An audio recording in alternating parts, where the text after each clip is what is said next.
It's Spirit Goes on Ah! the main screen only You! with Brandi Taylor. How are you doing? I am fantastic. That's so good. That's so good. Um, so here we are again. You're back. Here we are. Did I open the door, or were you already here and not you let me in? Either way, Today, I think it was a joining. It's a togetherness. it's a togetherness. You know, I was speaking of community. Well, I speak of community every day because Yeah, we're the media arts community, and it's TVU, and absolutely. it's the Fear It Goes show, and we are talking about some fantastic things, and I want to just keep talking about them. Do you remember what you were talking about? No, you're so intuitive and you're so on the leading edge. You're such a phenomenologist that but you won't even accept it. You're this pure existentialist, phenomenologist wonder, just sort of appeared on the metaphysical scene. Anyways, we were Oh, I know what we were talking about. We were talking about the way that the body heals itself or doesn't, and what we manifest. That's what we were talking about. yes. See, I'm speaking of just being very much in the metaphysical, very much in the moment. I find that I'm a conduit more often than not. Things just kind of come and speak through me, and that's just the way that I've gotten used to speaking. So when I go on stages and I have talks, I have certain points that I want to make sure that I hit, but every talk is different. I kind of ground myself, center myself, call in whatever you want to call it, but into all that is being, so that I deliver the best that I can for that audience based on that energy of that room. So I'll never forget this talk I did in Montreal. It was so funny. It was last summer, and I'm on in the afternoon, and there's big speakers there, and I'm nervous, and I'm watching them, and I'm like, oh my God, these people are incredible. I can't follow that. Just totally getting into my own head, right? Just stupid. And, but so often and so easy for us to do. And it doesn't matter if you're seasoned or not. It's easy to get in your headspace and have a little panic or whatever.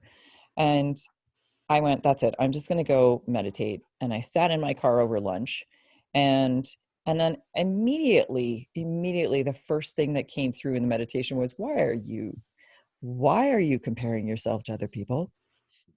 And I went, oh yeah, my talk is about that. It was so funny because I talk about how you are the puzzle, and no one's pieces are meant for your puzzle, only your own. You have your own pieces, and no one's pieces will ever fit in your puzzle. So why are you comparing yourself to anyone else? There's no real comparisons. No one's lived your life. No one's walked in your shoes. No one's experienced exactly what you have, even if they're your sibling. You still experience your life through your own being. And it's funny because then the comparisons start to shift, and then you realize you bring something quite unique to the table regardless of what you were thinking before. And when you speak from the heart, it will always be true. The things that will come from you will always be true. When you speak from the head, oh, I call it the monkey and the squirrel, fear and doubt. And they literally are like chaos in your space, your energy.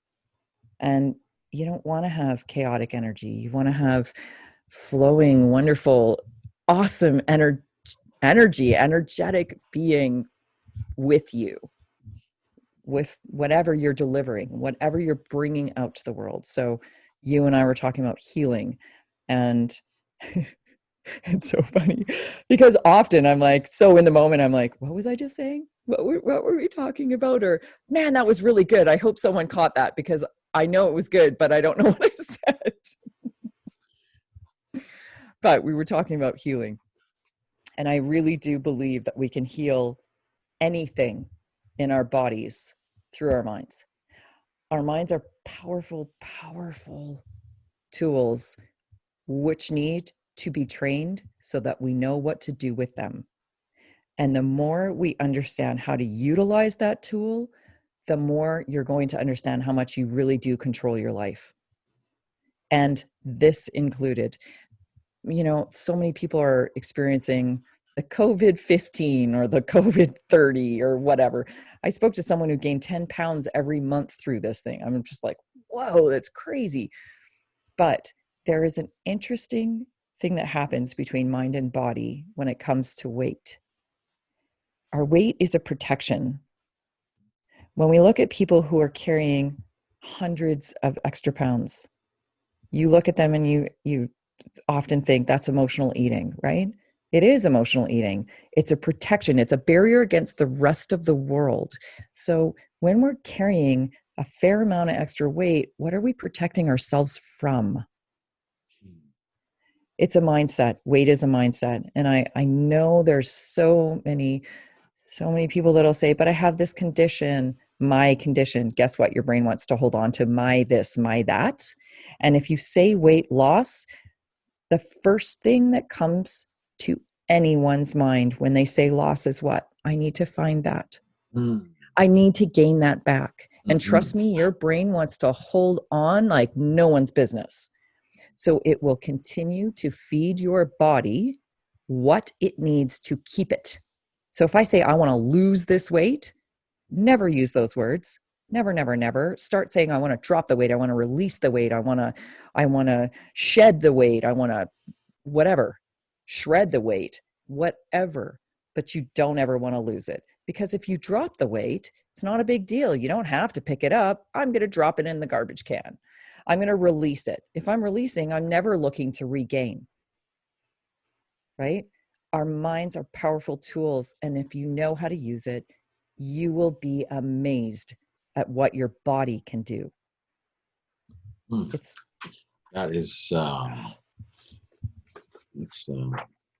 noteworthy. Sorry, I went off into tangent. And I have one more little side note with this. It's really cool. There's tons of research around mind-body connection. And one of the pieces I came across probably 2 years ago was really cool. So study was done with going to work out and then thinking about working out. And see, this is the crazy part that people are like, that just sounds like a bunch of woohoo bull, right?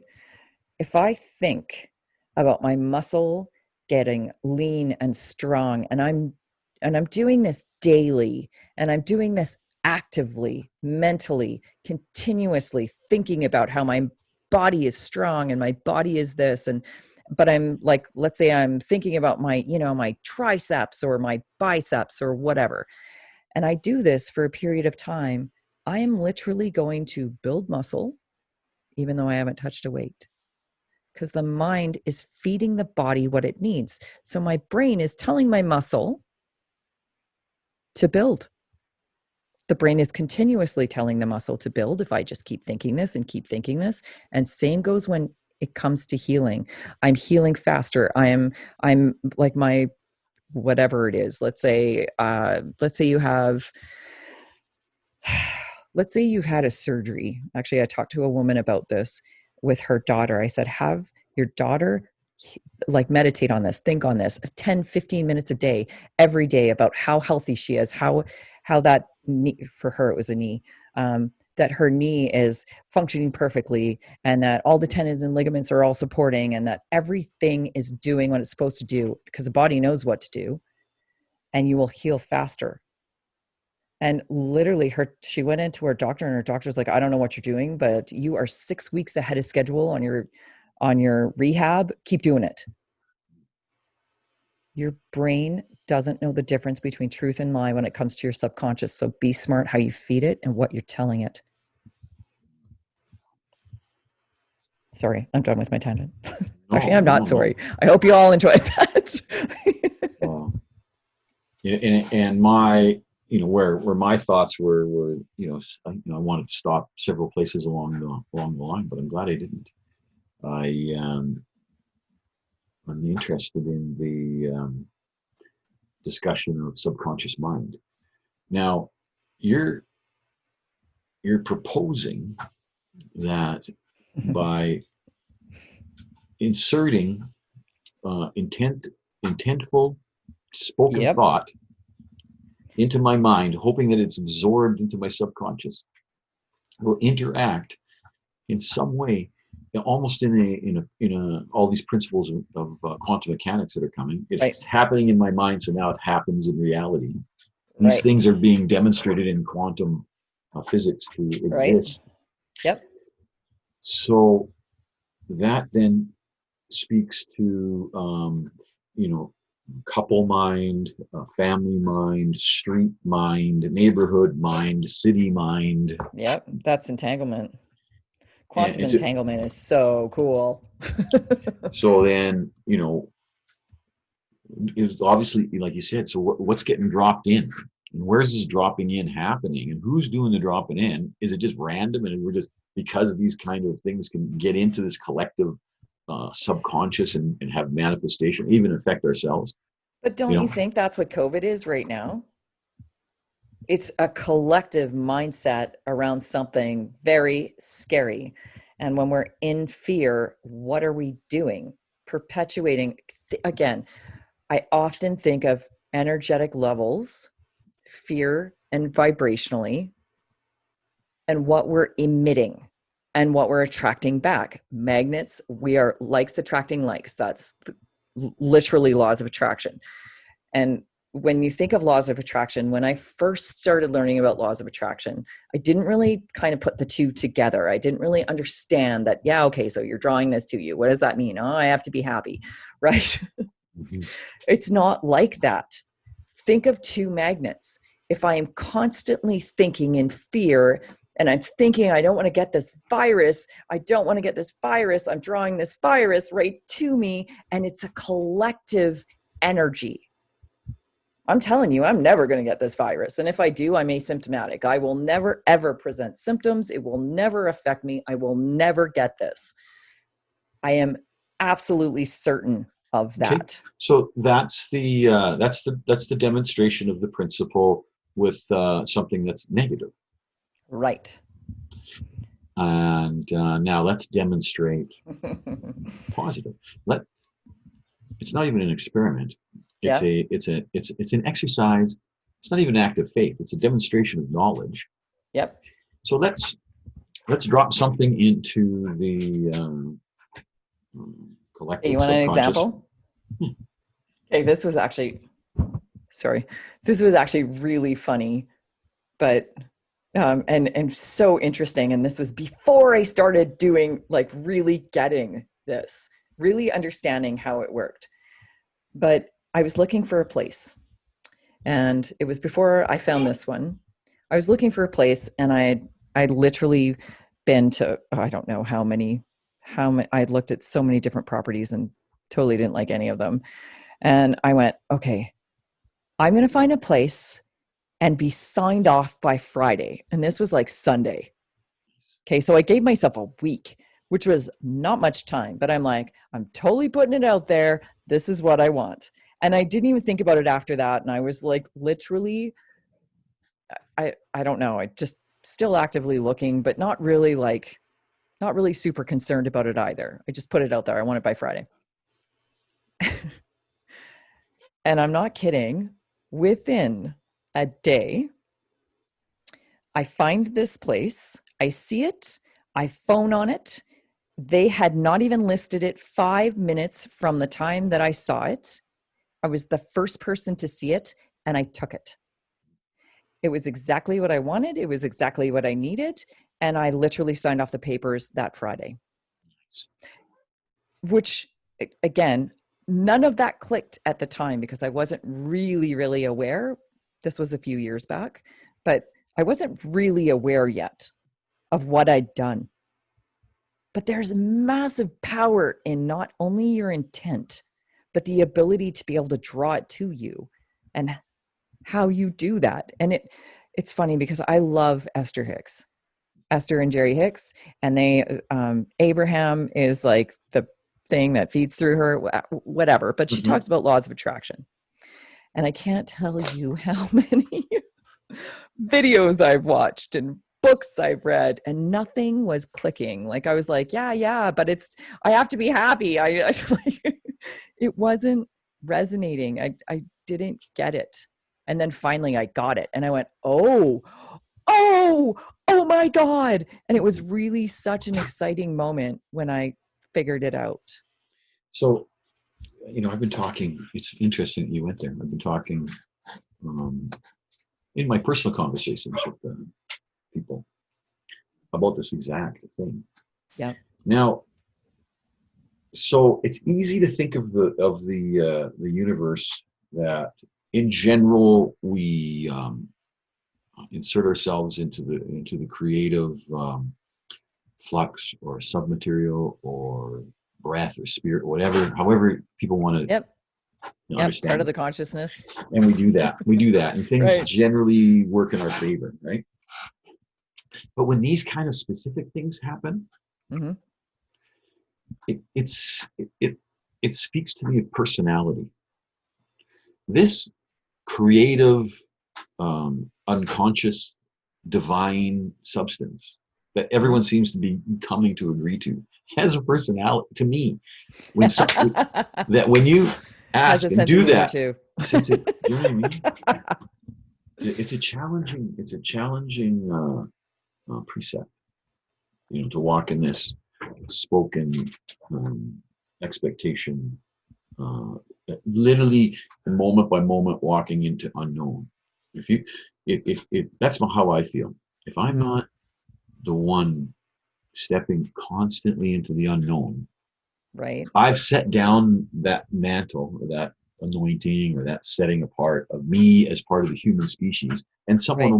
will move forward, and then I complacently then begin to move back into, well, I like what you said, the protective mind.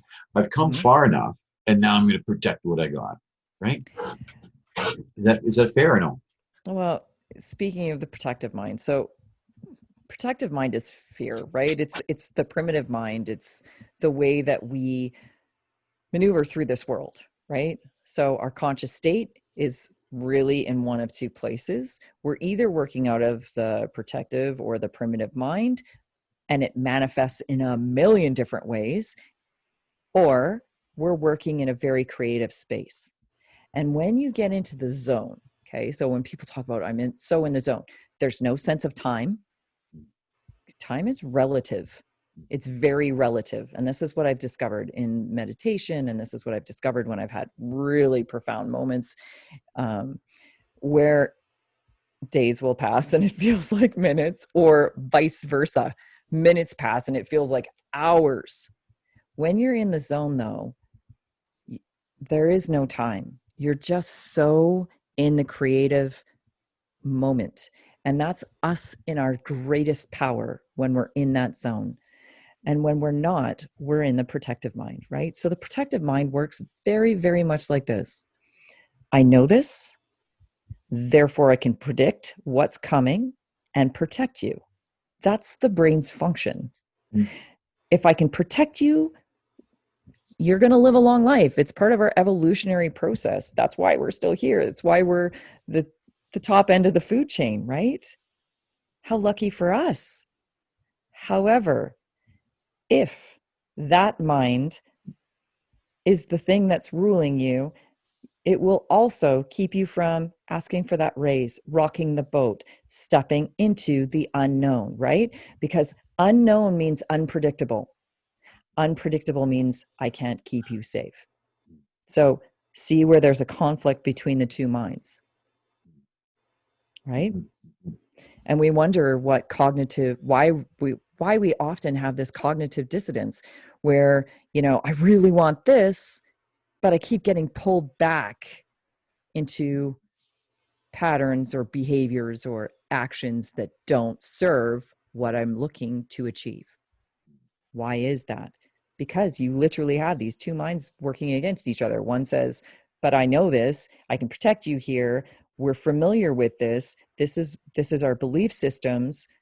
And the other one's like, but I want to run. I want to be this amazing thing. I want to be a writer. I want to be a hockey player. I want to be a public speaker. I want to go race cars. I don't know, whatever you want to do. I want to go be the most amazing parent on the PTA.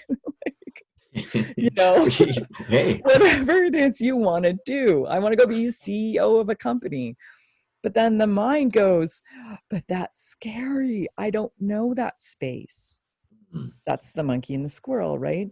But they manifest in so many different ways. So if you catch yourself going, I tried that and it didn't work, protective mind. Because really, yes, people will say, oh, that's just an excuse. It is, but it's the protective mind at work. It's not you, it's the mind pulling you back in Mhm. to the known. I tried that, it didn't work. Or Joe tried that and it was a disaster. Look at what happened to him. I can't do that. Mhm. I can't ask for that raise. I can't take that trip. I can't get on that plane. I can't, whatever it is. Or the moments, these are the best. I think back to before everything really hit me and changed and shifted. And the way I was with the kids and the parent I was at the time. And it's moments like those that I can honestly say were not my most shining moments. But before I would have said, I wasn't proud of myself. It was something I was like totally felt shameful for, guilty about, or whatever, because I wasn't a great parent. I wasn't bad by any stretch. I love my kids and I'm great with them. However, I certainly had moments that were not the most amazing, where I was very much the human, very much in emotional, reactionary behaviors, and very much patterned behaviors. And recognizing those patterns were also, those patterns were protective mind, or primitive mind in a way, belief systems that were laid in early and just repeating.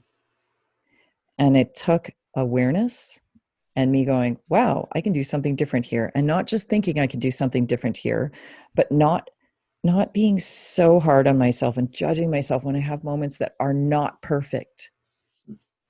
Because as parents, when we have a moment when we do something stupid, because we're humans, and we do something stupid, and I'm like, oh my gosh, did I really just say that to my 10-year-old? Mm. Or did I really just ground you for that? Or did I, whatever, right? When we have these moments, first and foremost, recognize which brain is working at the time, and then start to work through why the behavior is there. Protective mind is funny. So I ask myself all the time now, what's the payoff? What's the payoff here? Why am I okay? So I'm angry or I'm jealous or I don't really get jealous, but if I did, or I'm resentful or I'm judging someone or whatever the emotion is that's coming up, right? What's the payoff here?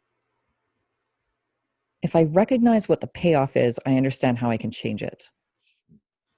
Because there's always a payoff. So when I'm a victim, there's massive payoffs. And for me, that was the big part of my shift began once I learned roles. And I Mm. really got to recognize which roles were dominant in me in ways that were destructive for me. And victim was a big one for me. Obviously, I have an interesting past. So victim was a big, big player. But there were other ones too that came in and I went, oh my God, I had no idea. Mm. Mhm. Mhm. And it's, again, it goes back to, it's what I know. It's how I can protect you. And it doesn't mean it's good for you. Mm. Protective mind doesn't mean good for you. It just means I can keep you safe because I know the outcome. I can predict the outcome because it's close to or it's the same as you've already experienced. Protective mind works very funny like that. This is why we keep getting sucked back in. So good. So interesting. It's such a unique view. I look forward to your courses. I heard there's a rumor that your courses are going to be up soon. Yes, they are. So the Align Now method is literally all about retraining this beautiful tool of yours. I really wish that this was something that was taught in schools. Like we learn, it's because I have kids and I've been homeschooling like everyone else during COVID. Um, it's been really interesting because I'm learning some things with them, and I'm like, this is actually something you'll use in your life. This is useful. This is complete garbage, right? But learning or teaching them the passion of learning is crucial to me because we are lifelong learners, and if you stop learning, you're slowly dying. So don't put yourself in a position that cuts you off from expanding into the most amazing being you can be at any given time. And just because you're not there today doesn't mean you won't be there tomorrow. Just stretch, right? But this is something that should be taught. We should know how the mind works enough so that we know how to use the tool. I talk about things that unlock, and I talk about keys. And when I designed the Align Now method, for me, it was literally because I needed that. I needed that. And like I said, I started with learning about roles, and then I was like, oh my God, 90 to 95% of your actions are subconscious by the time you're 30. Understand what I'm saying right now. You are not driving this bus. You're not driving it unless you're hyper aware, which very few people are. So until you recognize that, first of all, there's going to be a lot of feeling guilty and shameful around things. And guilt and shame are anchoring emotions. They have such a low vibration. They literally anchor you into the worst physical states of being. And we want to talk about manifesting illnesses. Our bodies and the stress and the adrenaline that moves through them on regular basis, cortisol's, adrenaline, actually adrenaline can be really great when used well, or when we're in a state that uses it well. But if it's constantly flowing through us, we literally can do so much damage to our body, and we wonder why cancers are triggered or why these weird illnesses or autoimmunes are triggered in our bodies. Your thoughts do a lot. So if you're 90 to 95% of your actions are creating scenarios in your life that are not beneficial, or that they are hit and miss benefits, right? Sometimes it works and sometimes it doesn't, and I can't figure out why. It's because you're drawing things to you but not recognizing that you're drawing things to you. So I could have some really great success, like finding this place, right?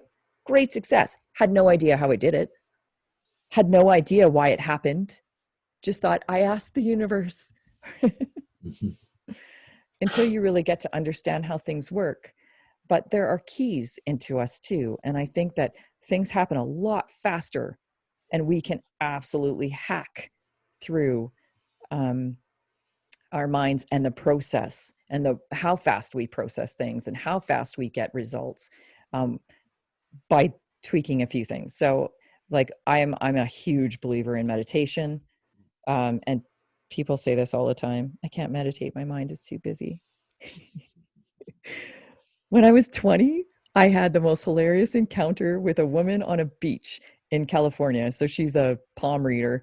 And my friend's like, oh, let's get our palms read. I'm like, whatever. And again, you have to understand, I did not believe in any of this stuff back then. None. So she reads my palm and she goes, wow, your brain never shuts off. And I'm like, and I'm thinking this is something to be super proud of at the time. So smart. Because, right? Exactly. Raise your Yeah. shop, raise your Hello, shop ego. firecracker. You know what I mean? So she makes this comment, and then I'm like, yeah. And then she says, holy cow. She goes, you just about died when you were born. I was like, whoa, how'd you know that? And she said, see here. And I said, yeah, I was 9 days old and I was really, really sick with the flu. Hmm. Um, so that was kind of interesting. And then she read a whole bunch of other things. And I was like, she said, you're going to have 2 kids. They're going to be boys. And I'm like, I'm thinking to myself, I'm never having kids. So this lady's full of bull. She's blowing smoke up my whatever. Lo and behold, I have 2 boys. I got married and I had 2 boys. And that's so funny because it really did happen. Um, Now, did she speak that into you? Say that again. Did she speak that into you? Were her words to form the intent that Um, shaped that? interesting. Interesting because up until, and that would have been probably about 8, 10, 8 to 10 years prior to me even deciding I wanted to have kids. I don't know. Like that's Interesting. interesting idea. But the funny part of that was the whole, wow, your brain never shuts off. And seriously, I never thought I'd be able to meditate. And when I first sat down, I started with guided meditations. And I'm a big believer that guided meditations are very specific and take you down a road that you think you need to go at the time. Mm. So the only one that I teach in guided, I might teach just to kind of get you started, but then the rest of it, I teach you how not to have guided. But the only one I guide is forgiveness. And then after that, you kind of, again, become a lot more intuitive with how you do it. But I teach how to do forgiveness because forgiveness isn't about them. It's about us holding on to things that are anchoring us again, right? We want to be these light, light, light beings. The lighter we are, the higher we are, the more we draw to us what we want. It's the most amazing feelings. That's what we're striving for. And the more we're anchored in these low grade emotions, the less we feel this greatness that we are. So, Mm. so I teach forgiveness in a really different way. And that's the only one I guide. And then after that, once you've done it once, you kind of start to get it on how you want to do forgiveness. And it's amazing. It's amazing what happens when you do a forgiveness meditation. But meditation is a key and every single person can do it. Every single person. It is part of your natural state of being. It is part of your Do natural state of you being. now is your um, guided forgiveness meditation, is that a something that's part of the proprietary to your training, or is it something that you Oh, would it's do? something I intuned. Was it, or is it something that you would do next week on uh, Fear It Goes it's on so TVU? I don't know. Maybe you could do one. Yeah, we could probably do one. It's interesting how things just show up, and you will discover this. All of you beautiful souls out there, all of you will discover this. That once you hit a certain level of consciousness, things just start to flow into you, and you're like, oh, I could do this, and it's just like this little thought that drops into you, and you realize that this is the moment that you're freeing yourself Mhm. with whatever's dropping in. So I had intuitive moments with like forgiveness because I learned how to do forgiveness one way and I went, that's not what's needed here. And then as soon as I did it the other way, I was like, I'm not kidding. I felt a shift in my body. I went from feeling heavy to light. I was instantly happy. And I mean, I was angry Mhm. before that. I was feeling very resentful and very judgmental. And I had to let go of that because it feels, for me now, that feels so out of alignment with who I am. It feels terrible. I don't like those feelings. So I really want to release them. So good, so good. Brandi Taylor, Fear It Goes, only on TVU.